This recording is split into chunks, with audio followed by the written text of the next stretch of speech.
My phone buzzed just after 3 p.m. Her voice was cold, smug, like she'd rehearsed the line a dozen times. I just inherited $15 million from Aunt Denise's estate. Pack your things and leave the apartment by tonight. That was it. No explanation. No hesitation. Just a clean break from a 6-year marriage. Hi everyone, my name is Gavin Reed.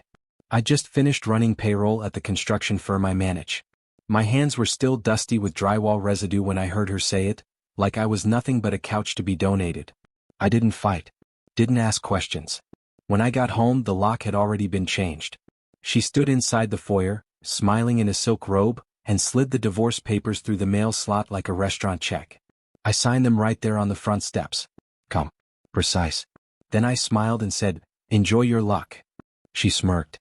Thought I was broken. But as I turned to leave, I checked my watch. There were exactly 24 hours left on something she'd completely forgotten. And what she didn't know would change everything. The moment I got into my truck, I dialed one number. "Activate it," I said. The man on the other end didn't ask questions. Just replied, "Copy that." You see, a year ago when Aunt Denise first fell ill, my wife pressured me to help her stay close to family. She'd been obsessed with inheritance rumors, property portfolios, cash assets, the whole estate. So I helped her.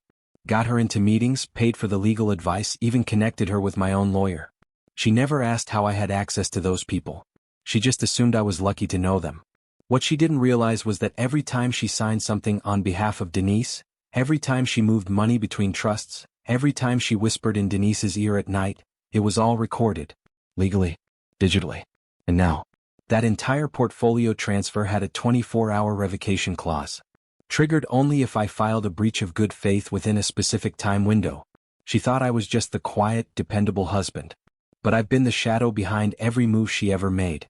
And in less than a day, she'd learn what that really meant.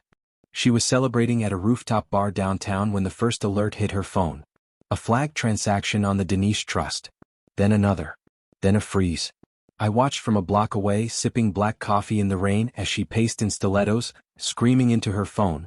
The same phone I once gifted her when she got promoted. She thought she was untouchable now. What she didn't know. Aunt Denise had made me a silent co-executor of the estate months before she died. Denise didn't trust her. She trusted me, the one who brought her soup when no one else came. And when Denise passed, she left behind more than assets. She left instructions. Recordings. Even a handwritten note that said, "If she betrays you, don't flinch. Just follow the plan." So I did. The revocation clause wasn't just real, it was ironclad. And with every minute ticking down, the so-called inheritance was inching further out of her reach. She thought she'd kick me out of my life. But she forgot something important. I helped build hers. And what's built can also be carefully, legally, undone. She didn't go home that night.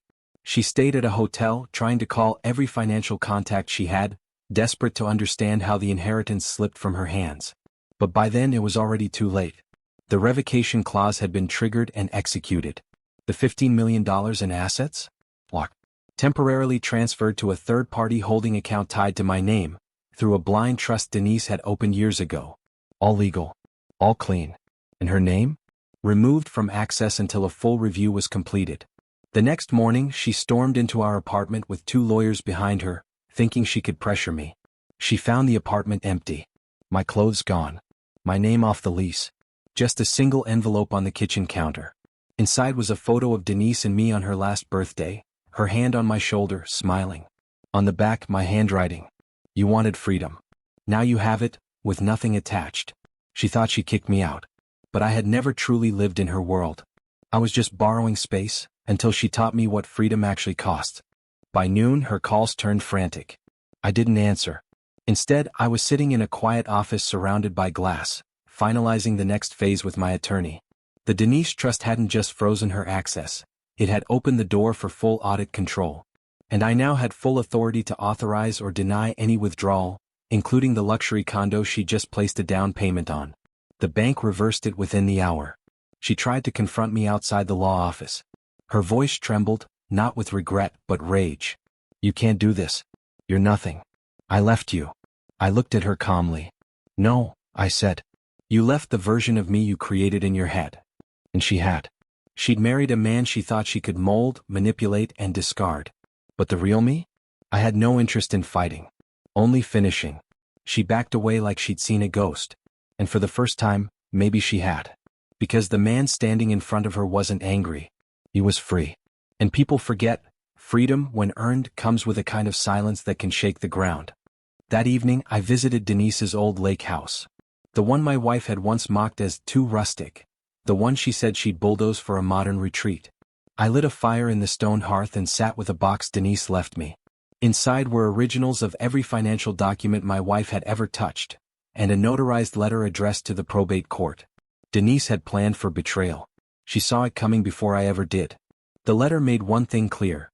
If her niece acted in self-interest or attempted to remove me from the picture, her inheritance would revert to the alternate beneficiary, a nonprofit Denise and I had created together to fund scholarships for low-income families. And the best part? The nonprofit's sole director was me.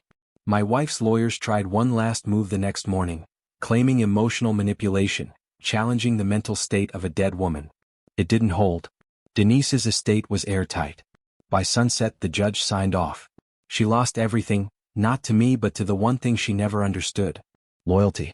The kind of loyalty that writes its name in ink, not money. The media caught wind of the court decision. Widow of fortune loses inheritance to late philanthropist's silent partner. My name wasn't in the headline, just like I wanted. But hers was. She tried to spin it. Said I manipulated Denise in her final days. That I was a nobody who swooped in for the money. But the scholarship foundation went live 2 days later. And when the first 3 students received full-ride college acceptances funded by Denise's legacy, public opinion turned. Fast. She wasn't the grieving heiress anymore. She was the woman who got caught trying to erase someone else's humanity for cash. I watched her fall from her pedestal slowly, not out of cruelty but consequence. And when I saw her in line at the courthouse, filing for bankruptcy because she couldn't cover her condo, car, or PR bills, I didn't feel triumph. I felt distance. That was the real win. Because she hadn't just lost money. She'd lost access. To me. To trust. To the story she tried to rewrite in her name. And this time she couldn't sign her way out of it. Weeks passed. Quiet ones. I moved into the lake house permanently.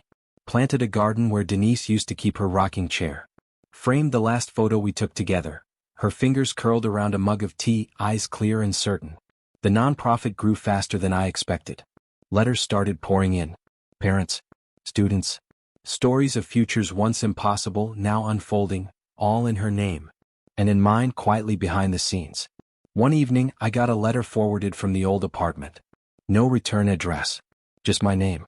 Inside, a handwritten note on wrinkled paper. I made a mistake. I see that now. You were never small. I just never learned how to love someone I couldn't control. No signature. But I recognized her handwriting. I folded it once. Slid it into the fire. Not in anger, in peace. Because she wasn't my ending. She was just a chapter. And I had more to write. Not with revenge. But with clarity. With stillness. With purpose.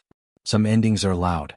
Some, like mine, are earned in silence, and remembered for everything they didn't become.